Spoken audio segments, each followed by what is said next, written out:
8 hours from looking at it from a distance doesn't seem to be that long of a time frame. But when you really think about it, 8 hours is what a normal individual puts in daily to earn their paycheck at a full-time job. It's 1/3, 33% of our entire day. Many of us could only dream of even being able to get 8 hours worth of sleep before we have to rise again and start another day with so many responsibilities. So, of course, when we put it into that outlook, an 8 hour delay between the time of a crime until 911 is actually called is a major detail to really think about and look at. In that 8 hours, could a life have been saved if a phone call had just been made sooner? Could it have actually caught the perp or perps not far from the scene, saving us the hassle of the investigation and the tracking of said individual or individuals that committed a horrifically bad quadruple homicide just off of the University of Idaho campus? The lives of Maddie, Kaylee, Ethan, and Xana, they were worth a phone call in a much more timely manner than 8 hours. But at the end of the day, if you really put your thinking cap on, and I want you to think outside of the box, whether you found Brian Koberger guilty or you still believe there's a possibility he either worked with someone else or is completely innocent altogether, you literally have to put into perspective in today's day and age, today's society. Is there a reason why people don't pick up the phone to dial 911 or alert the authorities when something terribly wrong is happening? I'm ARHayes. This is Convicts Thoughts. And most people would project it to you that I'm an ex-convict, a felon for life. So why would I ever call law enforcement? Why would I engage myself into calling the very people that like to show up and put the shiny cuffs on my wrists and haul me away to put me in that cell that most times I absolutely earned my way into? So why would I think it was important that that phone call gets made in a timely manner when I myself personally probably wouldn't call the authorities? It's a great question, and that's why it's important to literally, let's flip the script a little bit in regards to Dylan and Bethany and why it possibly took those 8 hours to call, to get help, to alert the community to the very devastating crime that had just transpired that could have possibly put even more within the community at risk. It's as simple as picking up a phone and dialing 3 numbers, 2 of them being the very same, so it should not be hard to remember. Most of us, it's been instilled into us since we were just yay high. Just a handful of fingers raised to clarify our age. But we got to put a few things within the Moscow, Idaho, and what we've visually seen about what happens there into perspective to maybe just better understand why someone would be hesitant to dial those 3 numbers. We've got to first discuss Dylan and Bethany in regards to a few shots that happened on body cam footage as law enforcement are at the home just to discuss the simplicity of a noise complaint. One being most likely creditable, and one being a noise complaint that was called in on a different home, but because they saw a so called speaker, they made an unexpected stop to issue a second warning to a home that didn't even receive a phone call on it. Was this kind of a targeted attack? Is this just like a harassment type situation? Keep that in the back of your mind for a moment. But first, I gotta stop and I've gotta talk about Dylan and Bethany. Why were they so hidden within that home when law enforcement stopped?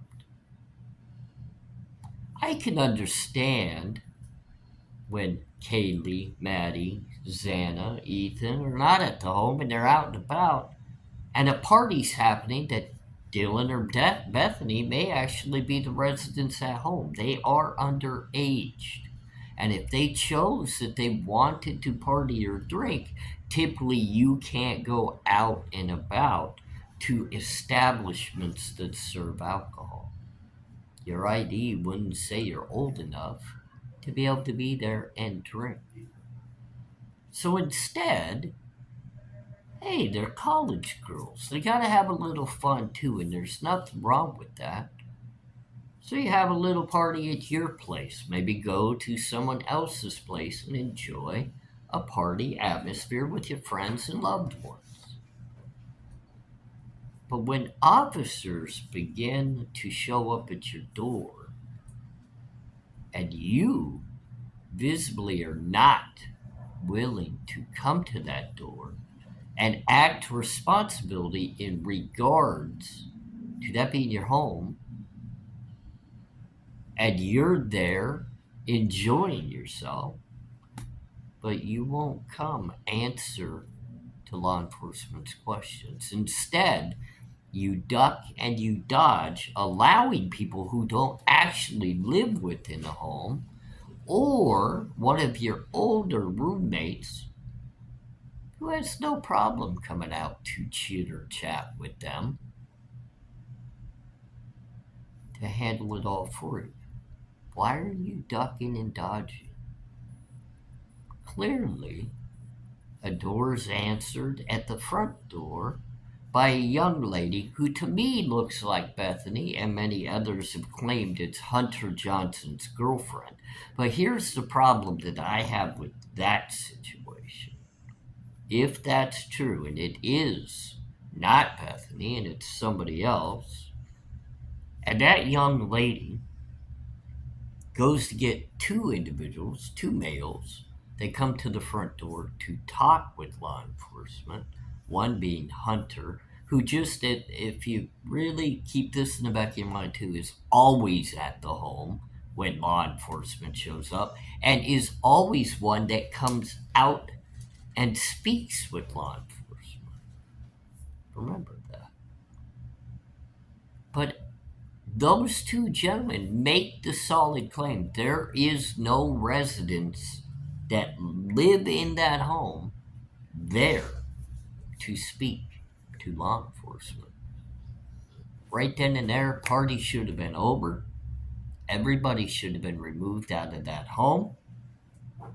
That is trespassing. It could be possibly breaking and entering. There's so many things that police officers normally throw at you in that situation. But law enforcement in Moscow, Idaho, just put up their arms like it was no big deal, as long as they could get the phone number to talk to Maddie on the phone.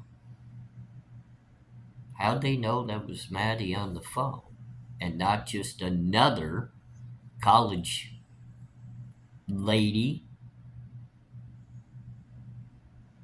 answering their questions to get the heat off of the house? They have no idea who they were talking to, or do they?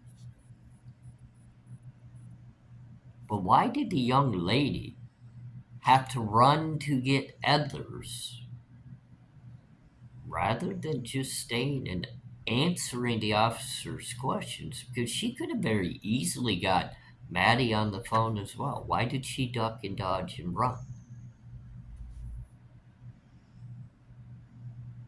Fast forward to when the second noise complaint for the speaker on the back porch that Hunter Johnson went in to get Kaylee to come out and answer to, and you clearly see Dylan Mortensen right in the kitchen. She's right there and quickly bolts out of view. Why didn't she come to the door and discuss what was going on with the officers instead of bolting and having it to where Kaylee had to come out and discuss it? And of course, Hunter Johnson again is right there to monitor everything happening as if he is a key in handling the officers that arrive at that home. Is he protecting something at that home? Is there something very valuable or important that needs to be protected and hidden at that home? To deflect any officer's attempt to either talk to Bethany or even possibly Dylan, because both of them sure are not going to step to the plate to have that conversation with law enforcement. It's clear. They run, they hide, they don't talk. What could possibly lead to that? If it's just a simple warning for a noise complaint, what are they so scared of? Why won't they come to the door? Doesn't seem like Kaylee has an issue coming to the door and speaking with law enforcement. She handled it well. Hunter Johnson has no problem coming to the door and being seen by law enforcement. He does it every single time they're at the home, except for the one where Xana comes to the door. She obviously didn't have an issue talking with law enforcement either, even though she herself, out of all of them, looked impaired. But she handled it quite well. Didn't run, didn't hide, respectfully spoke, just the same as Kaylee. But why the running and the hiding by the two youngest roommates of the home? Why do they seem like they have something that they're hiding? Now, you've got to ask yourself, because they are so ducking and dodging of law enforcement, could that be a potential reason why they didn't call 911? We don't know it as fact, but we've heard the rumblings that the two of them, instead of dialing 911, were potentially both awake and messaging each other. We don't have the full clarity that they both were in the home while that was happening, but law enforcement sure makes it clear Dylan was, based upon she's listed within the PCA as the one eyewitness that was able to give a description of the individual that was coming out of the home. Also, the statements of things that she heard before, during, and even possibly after the crime happened. But of course, nobody wanted to speak of the fact there was a potentially conversation going back and forth via text messaging between Dylan and Bethany. Again, ducking and dodging by not calling 911 when it's been said they maybe even knew that something horrific was happening. Now, I personally am not going to state that as fact. I'm not going to state that they know the extent of what was happening, but just based off the fact of the few things they described hearing, they had to have known something was happening. But is there a reason they're so ducking and dodging of law enforcement in Moscow, Idaho? I mean, they're both very young. I don't believe either one of them has a criminal history. I don't think they've even had a lot of interaction so far in life in a negative way with law enforcement. Not any that we've heard of. So what would give them such a negative feeling or thought about engaging with the Moscow Police Department and law enforcement? I mean, we've all seen on the body cam the way that these law enforcement officers have spoken to people around that home and the actions that they've done. But could it even be more than that? Do the residents of 1122 King Road actually personally know some of these young law enforcement that are breaking into the field of law at a very young age themselves? These aren't 40 or 50-year veterans that we're talking about. They're relatively young and new to the force. Is there an outside the view relationship that these individuals living within the crime scene home, whether it be the survivors or even those that lost their lives, have some sort of relationship with the officers that continuously came to the home that almost seemed on the verge of harassment? And I'm not talking about whether they're in some sort of dating relationship or sexual, but you don't know. You don't know. But I would feel if someone is that hesitant to even come to the door when an officer is knocking, that there's something behind those feelings that they need to duck and dodge and bolt. What are they hiding? Or even more so, why do they not want to be face to face with those officers? Is there more to it? Is there more harassment we don't know about? Were those young ladies harassed numerous times, like the three gentlemen on the band field, for underage drinking, or something more? Did they get caught out back smoking a little bit of fun stuff and get a little bit of harassment in regards to that? There's something there. There's some sort of feeling within them that they will not engage these officers. They don't even want to be in talking distance or visible. Because most people, when an officer knocks on the door and they're near it, and let's just say Hunter and Kaylee come out to talk, most normal human beings that don't have an issue with those law enforcement agents will stand in the doorway and listen to what's being said. Most times, law enforcement will gather more people up so they all hear it, so they can hold them all accountable for the warning that they're issuing. Not just a single individual like Kaylee. Why is Kaylee the one that's actually being separated out as the person that's going to be held accountable for the very next enforcement of a noise complaint? She looked nicely dressed as if she was on her way out to do something formal.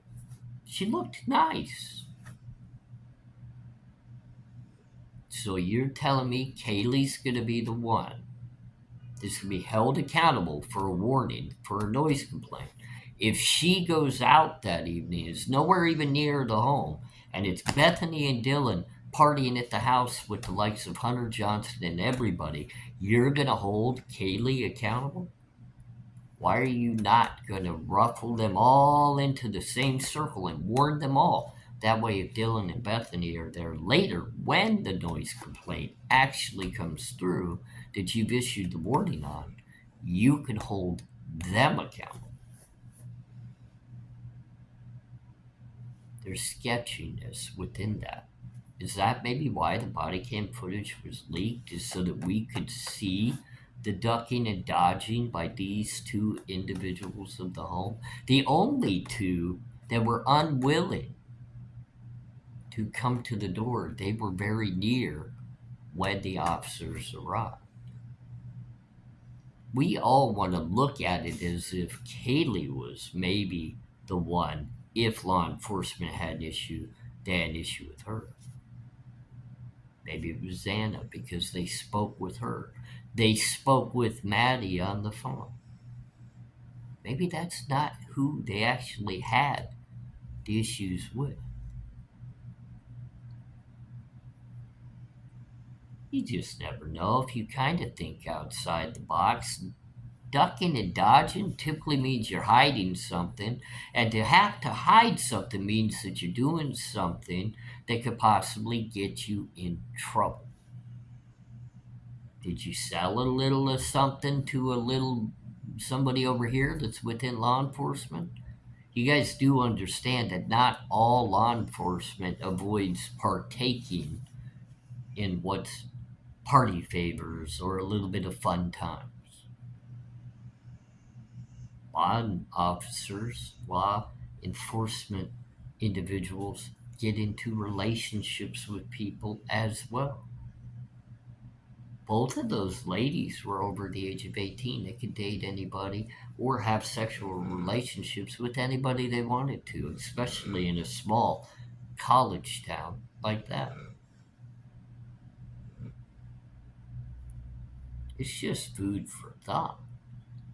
Why the nervousness to speak to law enforcement? And at the end of the day, could that be a reason why you don't call 911, even if it is your roommates' lives on the line?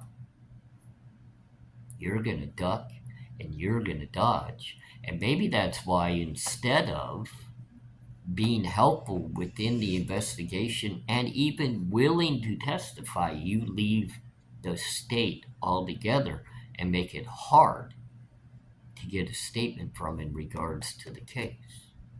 And the other young lady hides behind a closed door with a very potent family that's got ties to important people to keep her comfortable as a gamer and away from scrutiny as well.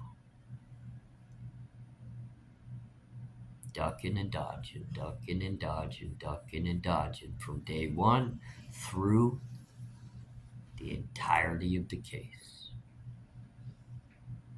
Not going to see them in plain view because they're always going to run out of sight. And instead of dialing 911, they waited 8 hours for someone else who was always at the home, good old Hunter, to find the body. I'm ARHayes, the Convicts Thoughts. Great to see you again.